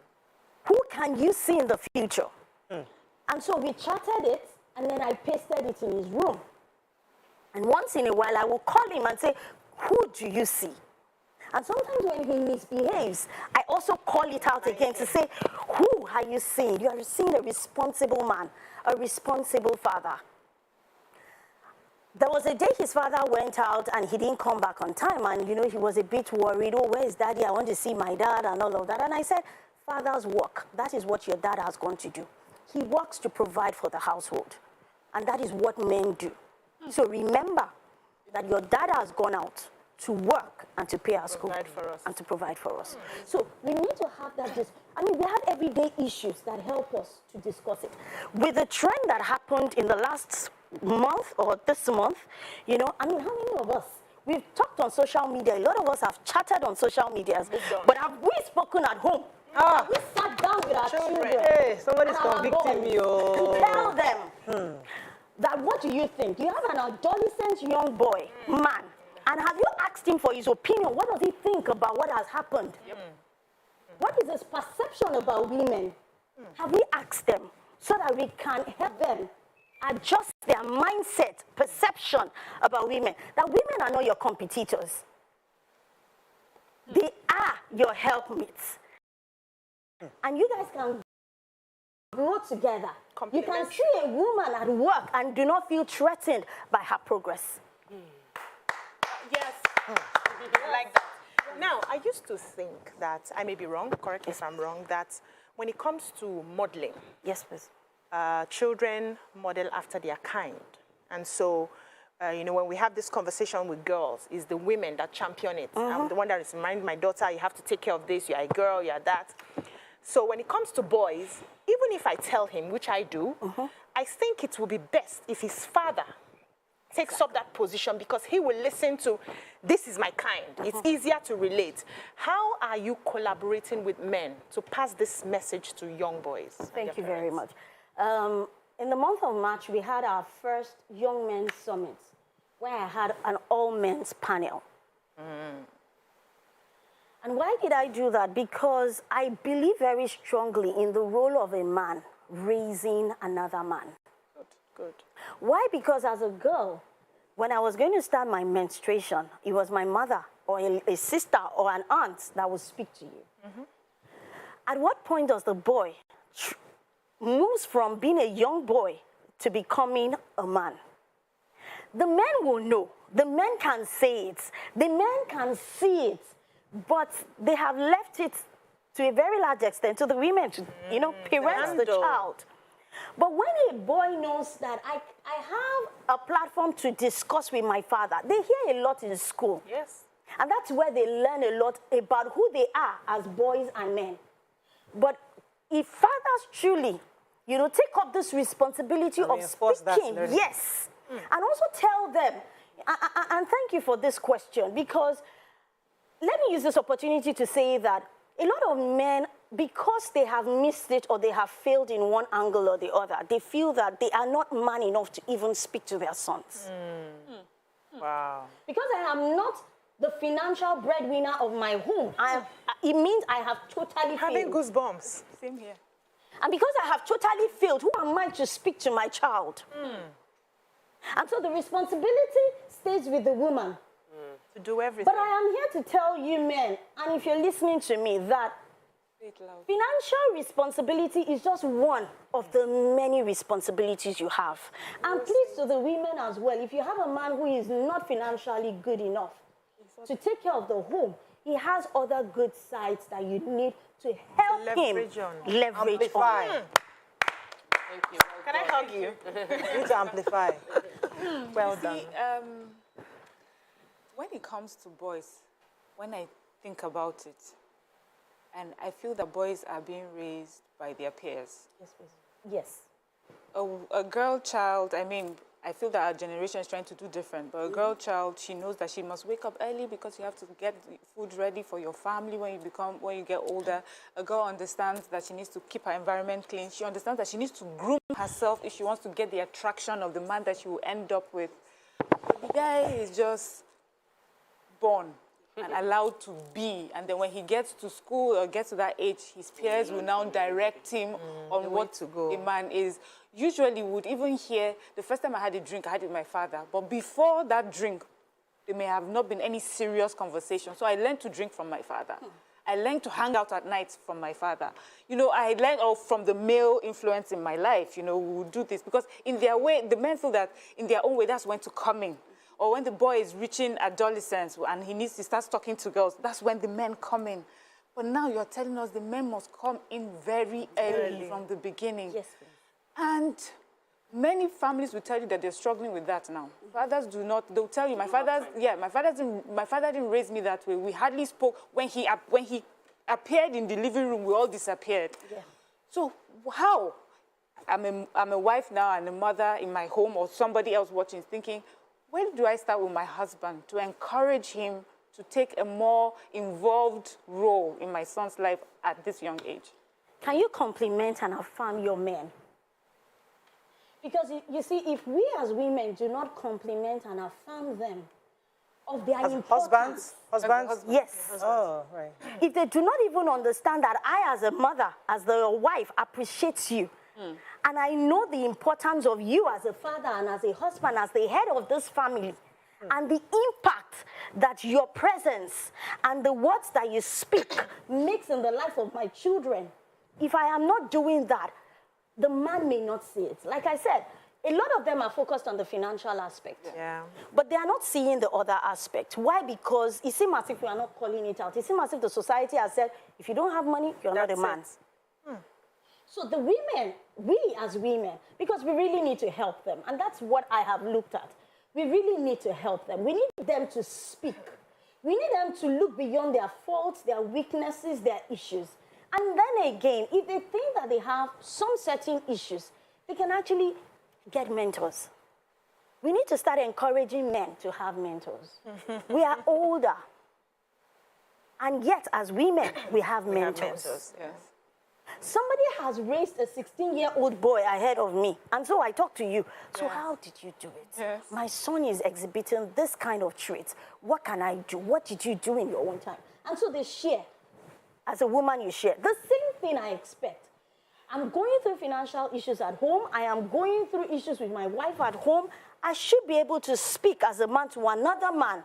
And let's not be ashamed. The men really need platforms to talk. I have to go on a quick break because yes, please. You said something that was, I don't want to, but something that was quite profound. I think, and I don't want to miss it. What she said, as in, how do we help the men? Yes. And I think what you said, which was important, the fact that we need that affirmation. Yes. We need to catch that, because I caught that. We as wives must show that affirmation continuously to our men, because the children see that. Yes. And they realize, okay, yes, Daddy might not be financially stable, but he's needed, he's admired. And even if he's not financial, there are other things. This is still Daddy. This is still the father. Oh my goodness, that's before I will come back to you. Hold it. I'll come back to you. Stay with us, we'll be right back.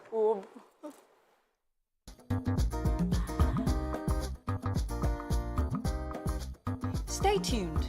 Your View will be right back. Be a part of history. Come closer.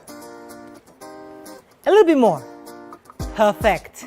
I have exciting news for you. You asked for it and you got it. Your favorite breakfast show, Your View, will be going to 2 hours. We're going to have in-depth analysis of the newspaper review and more conversations on the hot topics. The ladies of Your View and I will be stirring up our guests to get an in-depth into all the various topics, and you, our viewers, will have the opportunity to call in and share your views. After all, it's your view. Join us on Your View, 9 a.m. to 11 a.m. for a fantastic conversation. Don't miss it.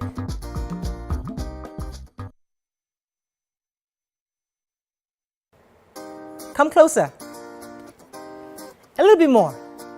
Perfect.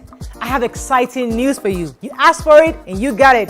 Your favorite breakfast show, Your View, will be going to 2 hours. We're going to have in-depth analysis of the newspaper review and more conversations on the hot topics. The ladies of Your View and I will be stirring up our guests to get an in-depth into all the various topics, and you, our viewers, will have the opportunity to call in and share your views. After all, it's your view. Join us on Your View, 9 a.m. to 11 a.m. for a fantastic conversation.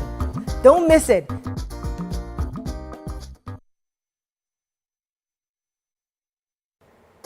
Come closer. A little bit more. Perfect. I have exciting news for you. You asked for it and you got it.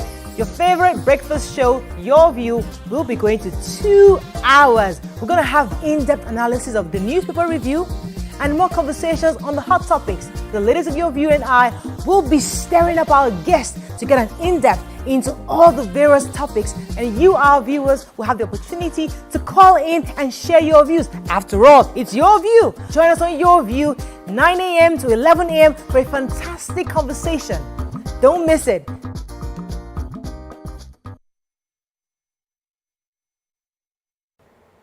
Come closer. A little bit more. Perfect. I have exciting... Yes, we need to compliment and affirm our men.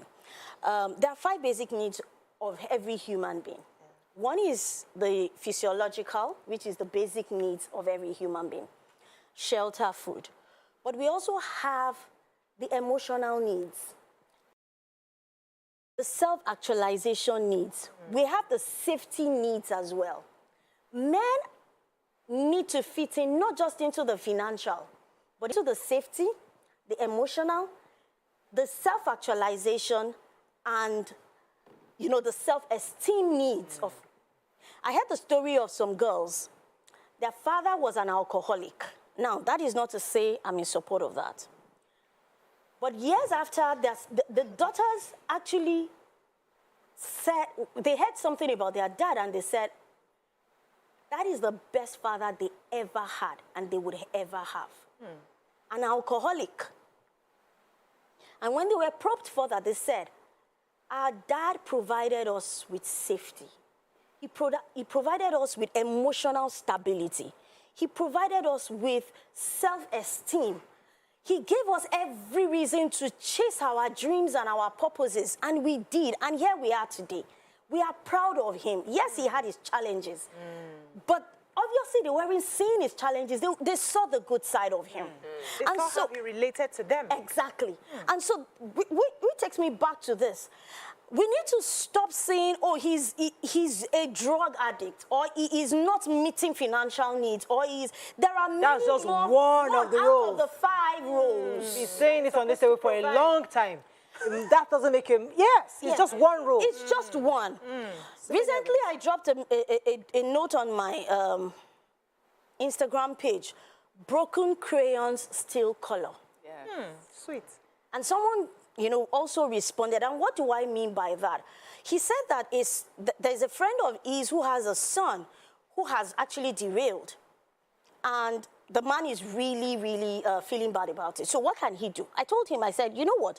Broken crayons still color. You need your friend to start affirming that boy. There must be something good about that boy. He needs to focus on it and call out that greatness in that boy. And from there, they can then walk through the other challenges he has to be able to become. Because we have little time, there's a question I wanted to throw at you because, as you're talking like this, like you're piercing me in different ways. I'm seeing all the things as a mother I could have done better. There's something that I do subconsciously. And it's while you were talking, I was trying to think to myself, what am I doing? My daughter, I constantly try to get her in the kitchen, to clean. And I try to get my son to do the same thing, but because he just doesn't do it well. Sweep the floor. Michael, sweep. He doesn't sweep it well, and I give up. Or he doesn't watch play, and I give up and just move on. I just let Elizabeth just do it, And then right now, I'm so used to calling Elizabeth that I forget to always call Michael because he just doesn't do it right. But the truth is that I'm supposed to make it equal so that they see that they are equally responsible. But now, and it's not a girl's job. But I just fall into that trap because it's just easier calling the girl. She just gets it right. How do we not fall into that trap? How do we do it? First, I'd like to quickly clarify something. Raising domesticated boys does not mean that they are responsible. Hi. Please. Oh my God. Hi. Let's get that very clear. Say it again. Say it again. Cook, clean, wash. It does not mean that he's responsible. Back down. Responsibility goes beyond being domesticated. We are women, we cook, don't we? We sweep, don't we? We wash, don't we? But beyond that, what does it mean to be responsible? To take ownership. Responsibility. To be accountable. Yes. To know what to do at the right time. To know that this is what I am expected to do per time. I have a vision, I have a purpose, and I am working towards it.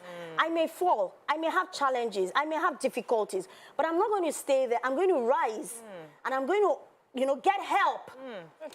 To follow through. To follow through.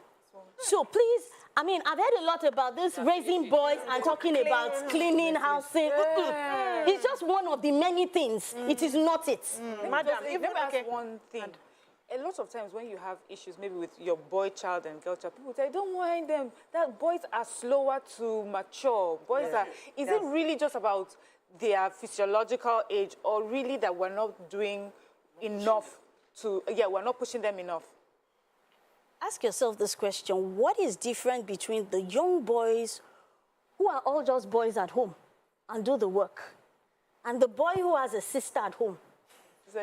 And the sister is doing all the work. Because my children are sweeping. You have gotten your answer. You have not just been tenacious about it. This is you. This is your responsibility. I don't tell you and if I remind you that you should sweep your room and clean your room, you get a punishment. You are deprived of this. So he needs to own. It's not about. We need to be tenacious about it. We need to call it out for them. And let them know that it's just one of it. It's the beginning of it. It is not the end of it. Thank you, ma. What I see most times is we use the men as the end of punishment for boys. So when you misbehave, I'll just report it to your father. And so the young boys have the mindset that their father is just there to beat them. He's the prison guard. He's the prison guard. He's the one that takes you. How do we also present our husbands to their sons as their friends? Because it's easy for us as women to quickly become friends. I have a teenage girl who's going to be 13 years tomorrow. And we're friends, we gist. But how do I present my husband to the her brother that this is not just for punishment. This person can be your friend. Let me answer that. His dad is one person, and you would have to do that talking with your husband. Okay. But beyond that, I learned something while reading books, that in the eastern part of Africa, I don't know where exactly, that when a boy clocks 13, they do a ceremony, a rite of passage into manhood. And what happens is his uncles, his brothers, his father's friends, they all sit around him. People come. Write it down. Yes. People come, his aunties, they all come. But at a point in time, it's like the head of the house just winks at the women, and all the women disappears. And he's now left to the boy and his uncles and then they start to talk. Welcome to the world of man. This is sweet. I love this. So the father says, look, you will experience wet dreams. We've all experienced it. It's not a new thing. You see, this is your uncle.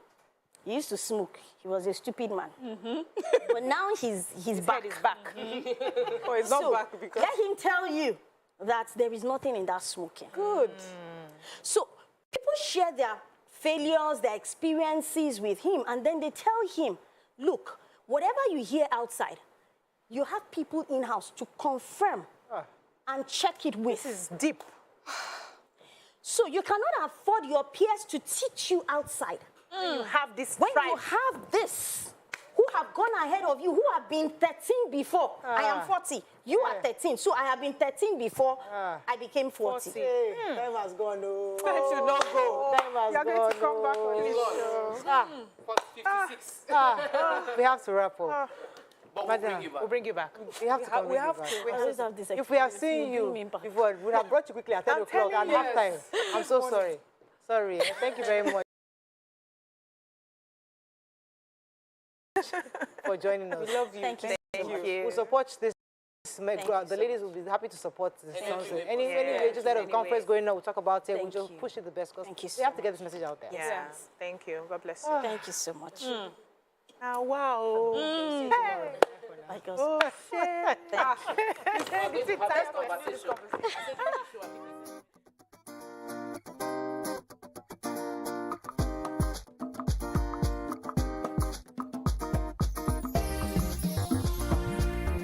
The following is a paid presentation